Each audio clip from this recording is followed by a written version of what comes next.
Hello listeners and welcome to the Montel Weekly Podcast, bringing energy matters in an informal setting. Today I'm in Berlin at the Event Horizon Conference, which is focusing on the uses of blockchain in the energy sector. Joining me today is Christoph Burger, Senior Lecturer at ESMT, Berlin-based School of Business. Welcome to you, Christoph, and it's a great pleasure and honor to have you here. I first met you over 2 years ago in Vienna, nearly 3 years ago, yes, at the first Event Horizon Conference. What do you see as the big developments in blockchain since then? What's happened or what's not happened? Yeah, I think if we look backwards, we are getting grown up. 3 years ago, there was a lot of enthusiasm. Blockchain was the new thing around the block. Then we had the boom and bust cycle in 2018. And now many players fall out of the markets and the serious players remain. And we see a lot of progress on the technological side, so on scalability issues, partly solved with private blockchains. And we see now getting more to the realization phase. You might say it's a little bit delayed because everybody was thinking that 3 years ago, and now finally we are getting to that space. So we're getting more educated. We have regulators that try to understand the technology more. And it's also surprising that after the boom and bust cycle, some people thought that blockchain is now out of scope. But that's not the case at all, right? All the countries are still looking at blockchain technology. The big companies are now embracing that technology. So I think that's good, but it will be now more step by step. You mentioned companies and also countries have really sort of embraced blockchain. I'm thinking specifically the financial sector. Yes. Why is the energy sector, why has it been so slow at putting blockchain into practice? It's a very relevant and good question. And I think there are two levers to that one. One is that the whole energy market is undergoing a transition. And there are not so many countries where renewables play such a significant role that flexibility becomes a key issue. And that is one topic within the energy transition, which doesn't have anything to do with blockchain. So how do you balance local markets? How do you set up coexistence of systems where you have grid-based and off-grid solutions and allow for those mixtures? And beyond that now is the topic of blockchain, who might be actually an enabler of such a decentralization and local marketplaces. So what we are lacking in the energy market is now the regulatory framework for allowing those local markets. That's one part. And then also it's lacking digitalization regulation beyond blockchain. It doesn't have to be blockchain. It's just open digital usage of new technologies for the whole contracting, for the delivery, for creating local markets and so on. I mean, initially when there was a lot of talk of blockchain, it was, it will replace the energy exchanges, it will fundamentally, revolutionize energy trading and, into sort of peer-to-peer, decentralized nitty-gritty stuff. But that hasn't really happened yet. Why not? Well, why not? Because I think that if you look at the marketplace, what we see right now, basically there are two solutions or two platform models developing. One is blockchain as a service. And this is driven by the big IT providers. And there you have platforms that are permissioned.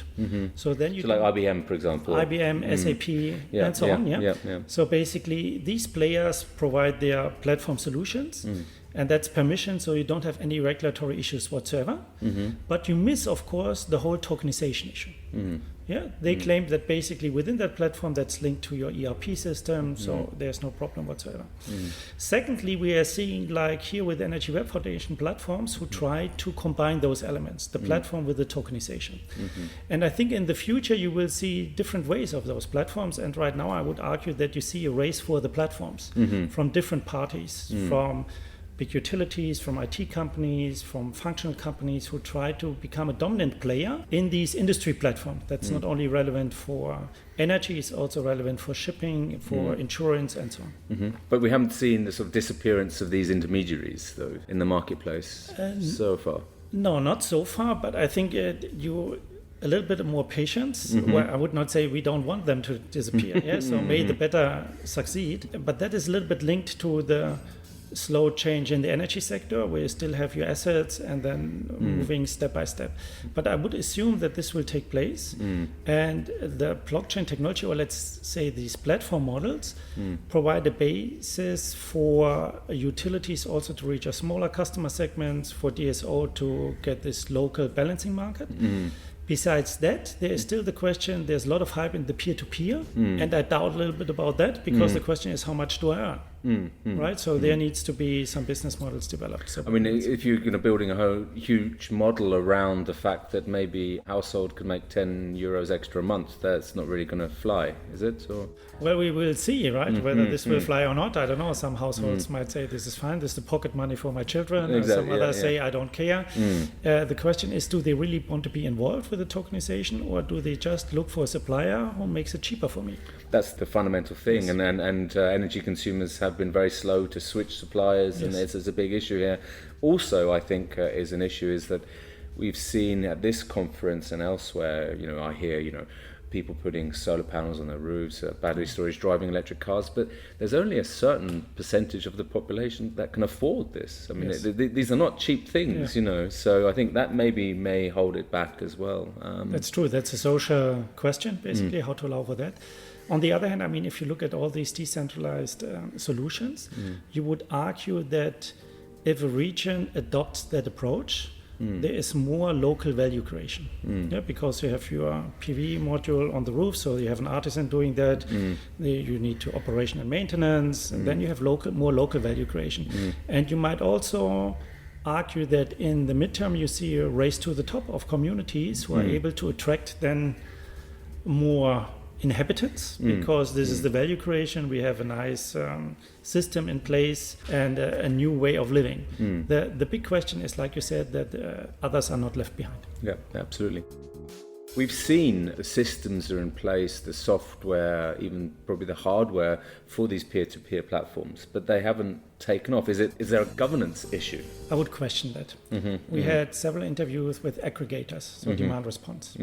And they said basically there's so much potential with industry. Okay. So that I start, of course, with the biggest potential. And that's a little bit like smart home. We had this discussion, who wants to have the smart home? The industry wants to have the smart home to sell more intelligent appliances.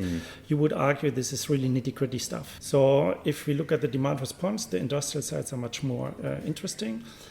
I would still argue that the big benefit of blockchain or any other technology, digitalization, might be that you create those local markets. So the DSO so far had to do the balancing via some Excel sheets, and and basically there was nothing to balance. Now there's increasing complexity, and the question, who is helping me to solve that balancing issue? And that might be any other digital platform, but there might be also a blockchain platform which helps me to solve that complexity. Yeah, and there are already platforms out there doing just that, aren't there, and solving congestion issues on the DSO level, but also on the TSO scale. Yes. And I think that's the role of the aggregators here is potentially quite important as well. At this conference here, we've heard a lot being said about regulation, about the governments, about data issues, data protection issues. Are regulators in a way holding back the progress, would you say, or? I think there's a twofold approach. At a certain extent, data protection is a viable benefit to society. So you would argue that whatever new technology comes up should enable us to have our data protection and our privacy. And any new technology should comply with that idea. On the other hand, the question is and I would argue especially in Germany, to allow new technologies, new innovations to be tested. And there I would take the sandbox approach of UK as a leading edge idea. When you say sandbox, what do you mean by that? Maybe not all of our listeners are aware of this. It's since kindergarten they may not be. So in UK there's a sandbox program basically where you can hand in your ideas for new technologies and how they work, and then a regulator is giving you the right basically to test that idea. Okay. And that's kind of a marketplace. So you hand all in the projects, and the best projects then are allowed to be tested. And I think that's a very viable approach to do that. And that is going actually then beyond the technologies. You might be simply for the benefit of the better. But that's a very proactive regulatory approach. Exactly. Maybe it's not the same in maybe Yes. All 28 markets of the EU. Exactly. Yeah, so there Yeah. are some lagging behind. Yeah. Because there's an issue of losing control when technology moves so fast and has the potential to disrupt so quickly. Yes. Then maybe, some people Yes. want to have that kind of element Yes. of control. But those also raises another question, maybe, Christoph, that is the market, as it stands today, is it ready for such a huge disruption? And there's a lot of vested interest, there's a lot of elements at play here that could be holding back the technological progress. I think we just had our academic panel discussion, and then the question was, what is the demand for peer-to-peer trading in the UK? And the biggest hurdle was if you mention blockchain technology or Bitcoin, because then people get hesitant, or this is this kind of groovy thing we don't know Or about. a bit dodgy as well. A bit dodgy as well. Yeah. So I think it might be much better if blockchain technology is the technology in the background and you simply focus on the customer benefits. I think that would help the whole debate. On the other hand, of course, I think more and more people get educated that blockchain is not the bad technology, but it's simply a new technology, a distributed ledger technology that allows to reduce the cost of trust. And therefore, that is an enabler to reduce costs or to enable platforms where we trust each other. And that's a good thing. Because then, in a sense, it makes you think. We've been using the internet for many years, but there are not many internet conferences. I just wonder whether maybe in 10 years' time, instead of talking about blockchain, we'll talk about the actual apps that are used on the blockchain. Yeah. No, I completely agree. If you look at the internet hype, the boom and bust cycle at the beginning of the 2000s, we have the same thing here right now. Yeah, we are now through the dip.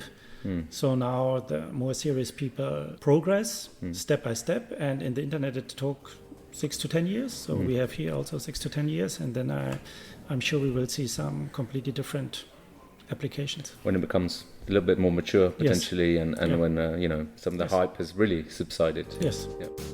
Thank you very much for finding the time to speak to us today. My great pleasure. Thank you. Thank you. Well, we didn't find him in the beer garden, but we had to find him, had to come to his office. For the next part of the pod, it's a great pleasure to have you here. Tobias, Federico, of Energy Brainpool, CEO or co-CEO and owner. Yes. Right. And founder, even. Yes. We were talking earlier about blockchain on this pod, and I'd like to ask you, I know you were an early mover, or you did a lot of work in blockchain many, many years ago. You were one of the first people who could see the potential for the energy market here, weren't you, Tobias? Yes. I think it's almost 5 years ago when I was thinking about blockchain. It took me a year to understand the blockchain and what are the necessary needs for the market. Yeah, so I think it's 5 years now. Absolutely. Well, 5 years. Well, how do you see the development for blockchain within the energy sector at the moment? There was a lot of hype, a lot of noise, especially 3 years ago, and it seems to have calmed down a bit now. Why do you think that is?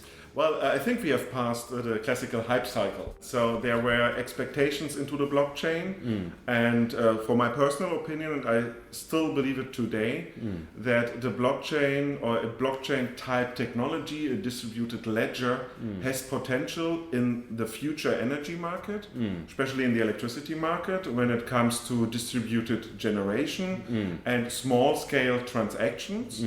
But I think the expectations into the blockchain have been much higher than the technology can really solve today, because the technology has been designed for different purposes, and huge amount of transactions is really difficult to scale up within the blockchain. Because it's quite slow, isn't it, compared to sort of other technologies out there? Or? Yeah, it is slow, but I think one other problem is that when you start to shift around the blockchain to do things off-chain, then it's really the question of why do you really need the blockchain? Can't you solve with different technologies which is out there already and in the market? So the real benefit of the blockchain is, for my personal opinion, this distributed ledger with high transactions, and also the possibility to pay in cryptocurrencies. Okay, yeah. And especially the last part has not really evolved. No. Well, it's involved in the cryptocurrency sector, but maybe not in the energy world itself. But do you think the elements of the current energy market as it stands make it very difficult for new technologies like blockchain to enter into it? It's a very, it's still quite centralized. There's a lot of interest groups who have still quite powerful and maybe not ready for this great disruption. The thing is, I think the biggest problem is the regulatory approach. Okay. So once it comes to the electricity delivery, it's highly regulated. Not only in Germany, most of the European countries. So if you would like to adapt a new technology into a highly regulated system, it becomes complicated, especially when we look into the security of supply. I think the biggest fear is that the security of supply is not really guaranteed with a new technology. But when it comes a bit outside of the commodity, it might become interesting. So outside of the classical electricity supply chain to the end customer. When it comes to payment of e-mobility, for example. Okay. So this is a bit outside of the regulatory framework. Yeah. This could be an interesting area. But And there's lots of models, there's lots of business models already working on that, aren't there? And e-charging or charging of electric cars, you know, the network, etc. well, the approach is there, so I think we have a lot of use cases, especially in that field, e-charge, for example. But the problem is scaling it up within the today's blockchain technology. Here I come back to my first problem.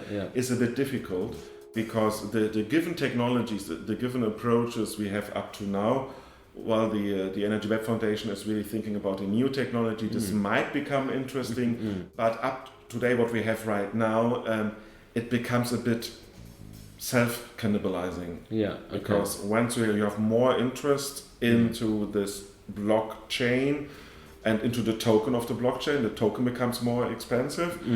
The more expensive the token becomes, the higher the transaction costs are. Yeah, okay. So and then it cannibalizes itself. So the success of the blockchain is then the big disadvantage of the transaction costs. And then you're also into another area of regulation, of course, which is more financial. Yeah. And once you get the financial regulators involved, then that also could slow down the development in some senses, because every box has to be ticked, every I has to be dotted and T crossed. Especially when it comes to a token which might not have this high price volatility. Once you connect a token with a real currency, like a euro, US dollar, but this is a different regulatory framework, especially from the financial regulation. So you have to have a bank license to be a currency exchanger, because you exchange a cryptocurrency against a real one. So and then it becomes complicated And costly. and of course costly. Yeah. The technology is moving forward, but the regulatory framework has remained a bit sort of static. Well, the regulatory framework is made to ensure the security of supply. And of course, under this approach, it's not really made for new technologies.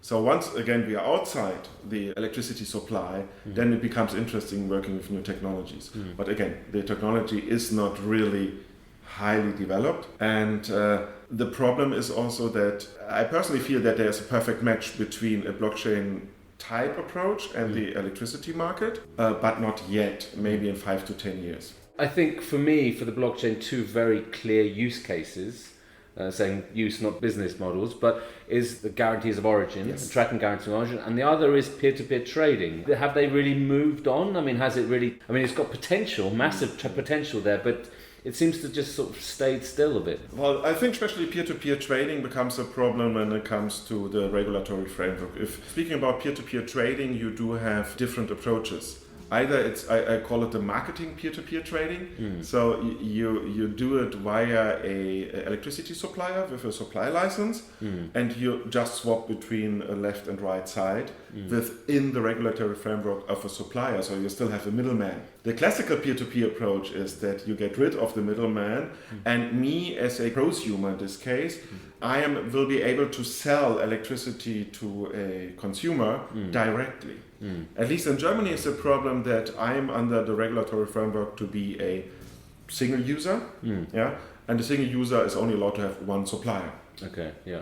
And in the peer-to-peer trading, from the prosumer side, from the generation side, which is mostly PV panels, they're not able to make the full supply to me also during night. You're not allowed to have several suppliers. So That's one of the biggest problems in Germany. In fact, when you're an industrial consumer and you have the continuous measuring, then you're allowed to have different suppliers. In this case, it would work, but not me as a household. Okay. So Herr Schmidt could do it, but not Herr Schmidt and Herr Braun and Fräulein Wolfbein Müller or something. No. Yeah, right. So Herr Schmidt could be the only deliverer to Miss Müller, but the problem is then he has not the generation capacities to do so. Yeah. Coming to the certificates in general, so GOs is one certificate type. We could do regional generation. We could do also CO2 certificates, for example.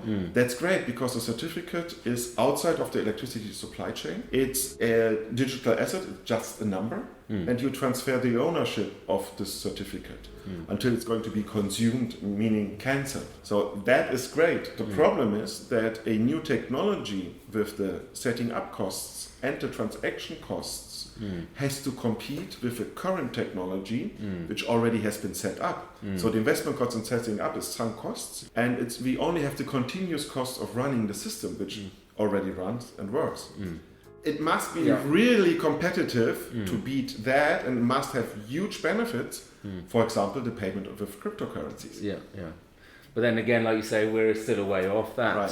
So the business models here seem to be lacking. I mean, if you were a betting man, and I know you're not, Tobias, where would you put your money in, or where do you see the potential in the years to come? I mean, will once these technologies start to mature, maybe 3 to 5 years, they could have more of an impact? Do you think? Yes, definitely. I'm still a strong believer in a distributed ledger, in a distributed defossilized electricity market with small-scale generation. So I believe into that. The thing is, the technology must change radically. So even the approach from the Energy Web Foundation, which is mostly connected to the old Ethereum blockchain type of approach, so we do have a continuous chain.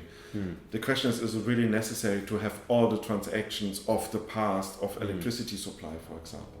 And when you speak about cryptocurrencies, then it's really necessary to book your account. But the blockchain should have the right to forget things or to decrease the information, to condense the information.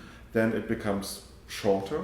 The Tangle approach is also from IOTA is an interesting approach, which thinks the technology in a different way. But even IOTA is not the final answer of a distributed ledger technology. So I don't know it yet. I think if I would bet money onto, I would like to develop a distributed ledger technology, blockchain type, but not with a continuous chain of blocks. Yeah, okay. But I don't know what the approach could be. It could be around the corner. Maybe, yeah. I'm afraid we have to wrap it up there. I mean, we could talk for hours on this, I think. Yes. Tobias, thank you very much for joining the Montel Weekly Podcast. It is a pleasure always.